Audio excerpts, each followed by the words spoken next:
বিসমিল্লাহির রহমানির রহিম। প্রিয় দেশবাসী, আসসালামু আলাইকুম। শুরুতেই মহান আল্লাহর দরবারে শুকরিয়া আদায় করছি। হাজারো শহীদের প্রাণের বিনিময়ে আমরা দেশ এবং জনগণের স্বাধীনতা, সার্বভৌমত্ব রক্ষা করতে পেরেছি। তাবেদার মুক্ত বাংলাদেশে জনগণের ভোটে, জনগণের কাছে জবাবদিহিমূলক একটি নতুন সরকার যাত্রা শুরু করেছে। দেশে গণতন্ত্র এবং মানুষের অধিকার পুনঃপ্রতিষ্ঠার এই যাত্রা লগ্নে আমি দেশবাসীকে শুভেচ্ছা এবং আন্তরিক অভিনন্দন জানাই। স্বাধীনতা প্রিয়, গণতান্ত্রিক আমি প্রিয়। জনগণের কারণেই দেশে আবার মানুষের অধিকার, সম্মান এবং মর্যাদা পুনঃপ্রতিষ্ঠার সুযোগ সৃষ্টি হয়েছে। আমি দেশবাসীর উদ্দেশ্যে একটি বার্তা দিয়ে বলতে চাই, মুসলমান, হিন্দু, বৌদ্ধ, খ্রিস্টান তথা দল, মত, ধর্ম, বর্ণ নির্বিশেষে পাহাড়ে কিংবা সমতলে বসবাসকারী এই দেশ আমাদের সবার। প্রতিটি নাগরিকের জন্যই এই দেশকে আমরা একটি নিরাপদ ভূমিতে পরিণত করতে চাই। একটি স্বনির্ভর, নিরাপদ, মানবিক, গণতান্ত্রিক বাংলাদেশ প্রতিষ্ঠায় বিএনপি সরকারের লক্ষ্য। প্রিয় দেশবাসী, ফ্যাসিবাদের সময়কালে দুর্নীতি, দুঃশাসনে পর্যুদস্ত একটি ভঙ্গুর অর্থনীতি, দুর্বল শাসন কাঠামো আর অবনতিশীল আইন শৃঙ্খলা পরিস্থিতির মধ্য দিয়ে নতুন সরকার যাত্রা শুরু করেছে। আইন শৃঙ্খলা পরিস্থিতির উন্নয়ন এবং কঠোরভাবে দুর্নীতি নিয়ন্ত্রণের মাধ্যমে জনগণের মনে শান্তি, নিরাপত্তা ফিরিয়ে আনাই হচ্ছে আমাদের সরকারের প্রধান অগ্রাধিকার। সারা দেশে জুয়া এবং মাদকের বিস্তারকেও বর্তমান সরকার আইন শৃঙ্খলা অবনতির অন্যতম কারণ বলে চিহ্নিত করেছে। সুতরাং জুয়া এবং মাদক নিয়ন্ত্রণে আইন শৃঙ্খলা বাহিনী সব রকমের কঠোর পদক্ষেপ গ্রহণ করছে। জনজীবনে শান্তি ও নিরাপত্তা নিশ্চিত করতে সরকার সর্বোচ্চ উদ্যোগ গ্রহণ করছে। দেশের প্রতিটি সাংবিধানিক এবং সরকারি, বেসরকারি প্রতিষ্ঠান চলবে বিধিবদ্ধ নীতি নিয়মে। দলীয় কিংবা রাজনৈতিক প্রভাব, প্রতিপত্তি অথবা জোর জবরদস্তি নয়। আইনের শাসনই হবে রাষ্ট্র পরিচালনার শেষ কথা। প্রিয় দেশবাসী, আগামীকাল থেকে সারা দেশে শুরু হতে যাচ্ছে পবিত্র মাহে রমাদান। আমি দেশবাসীকে পবিত্র মাহে রমাদানের শুভেচ্ছা জানাই। রমাদান আত্মশুদ্ধির মাস। আমরা যদি আত্মশুদ্ধি শব্দটির মর্মার্থ উপলব্ধি করি, তাহলে এই মাসে মানুষের ভোগান্তি বাড়ার কথা নয়। যদিও আমাদের অনেকের মধ্যেই এই মাসটিকে ঘিরে ব্যবসায় অধিক মুনাফা লাভের প্রবণতা লক্ষণীয়। আপনাদের প্রতি আমার বিনীত আহ্বান, রমাদানের পবিত্রতা রক্ষার্থে এই মাসটিকে আপনারা ব্যবসা মুনাফা লাভের মাস হিসাবে পরিগণিত করবেন না। দ্রব্যমূল্য যাতে সাধারণ মানুষের নাগালের বাইরে না যায়, এ ব্যাপারে ব্যবসায়ীরা দয়া করে সতর্ক থাকবেন। হাজারো প্রাণের বিনিময়ে একটি মাফিয়া সিন্ডিকেটের পতন ঘটিয়ে রাষ্ট্র এবং সরকারের জনগণের অধিকার প্রতিষ্ঠার অঙ্গীকার নিয়েই আমরা রাষ্ট্র পরিচালনার দায়িত্ব গ্রহণ করেছি।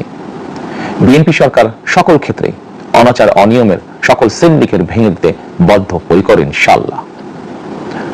ক্ষুদ্র, মাঝারি কিংবা ছোট বড় সকল ব্যবসায়ীদের প্রতি বর্তমান সরকারের দৃষ্টিভঙ্গি সহজ এবং স্পষ্ট। বর্তমান সরকার ব্যবসায়ী এবং ক্রেতা সাধারণ উভয় স্বার্থ রক্ষা করেই প্রয়োজনীয় পদক্ষেপ গ্রহণ করতে চায়। সুতরাং সরকারের পক্ষ থেকে কি ধরনের উদ্যোগ গ্রহণ করলে বাজার পরিস্থিতি নিয়ন্ত্রণে থাকবে কিংবা ক্রেতা বিক্রেতা উভয়েরই স্বার্থ রক্ষা হবে, এ ব্যাপারে আপনাদের যে কোনো ধরনের পরামর্শ কিংবা অভিযোগ শুনতে সরকার প্রস্তুত। ক্রেতা বিক্রেতা গ্রহীতা এই সরকার সকলেরই সরকার। এই সরকার আপনাদেরই সরকার। আপনারাই ভোটের মাধ্যমে এই সরকারকে রাষ্ট্র পরিচালনার দায়িত্ব দিয়েছেন। আপনারাই এই সরকারের শক্তি। প্রিয় দেশবাসী, পবিত্র রমাদান মাসে রোজাদারগণ বিশেষ করে ইফতার, তারাবি, সেহরি এই সময়গুলোতে নিরবিচ্ছিন্নভাবে গ্যাস, পানি ও বিদ্যুৎ সরবরাহ পেতে চান। এই বিষয়কে নিশ্চিত করতে এরই মধ্যে আমি সংশ্লিষ্ট কর্তৃপক্ষকে নির্দেশনা দিয়েছি। অপচয় রোধ করে কৃচ্ছতা সাধন প্রতিটি মুসলমানের ইমানি দায়িত্ব। অফিস আদালতে বিনা প্রয়োজনে কিংবা প্রয়োজনের অতিরিক্ত গ্যাস, বিদ্যুৎ, পানি খরচের ব্যাপারে সচেতনতা অবলম্বন করাও ইবাদতেরই অংশ বলেই আমি মনে করি। দেশের সকল সরকারি, বেসরকারি কর্মকর্তা, কর্মচারী এবং জনসাধারণের প্রতি কৃচ্ছতা সাধনের আহ্বান জানানোর আগে আমি সরকারের মন্ত্রী এবং বিএনপি সংসদ সদস্যদেরকে দিয়েই একটি দৃষ্টান্ত স্থাপন করতে চেয়েছি। বিএনপি সংসদীয় দলের প্রথম সভাতেই আমরা সিদ্ধান্ত নিয়েছি বিএনপি থেকে নির্বাচিত কোনো সংসদ সদস্য সরকারি সুবিধা নিয়ে ট্যাক্স ফ্রি গাড়ি আমদানি করবেন না এবং প্লট সুবিধাও নেবেন না। আমি আপনাদের সামনে বলেছিলাম, রাষ্ট্র পরিচালনার সুযোগ পেলে বিএনপি সরকার মহানবীর ন্যায়পরায়ণতার আদর্শ অনুসরণ করবে।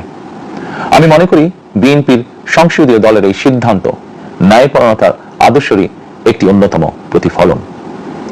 প্রিয় দেশবাসী, বিভাগীয় শহরগুলিতে বিশেষ করে রাজধানী ঢাকায় যানজট অত্যন্ত নিয়ন্ত্রণহীন। হাটে মাঠে ঘাটে, অফিস আদালতে জনগণের ভোগান্তির শেষ নেই।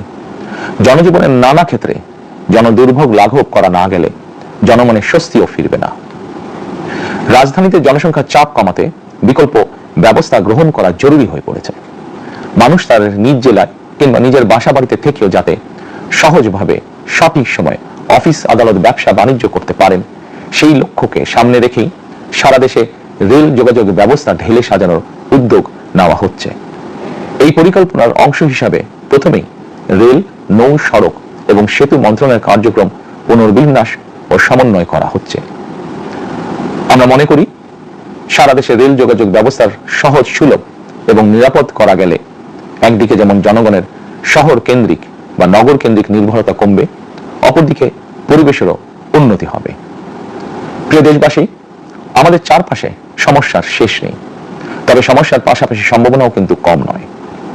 আমাদের বৃহৎ জনগোষ্ঠীকে যদি আমরা দক্ষ জনশক্তিতে রূপান্তরিত করতে পারি, তাহলে এই জনসংখ্যাই হবে আমাদের জনসম্পদ।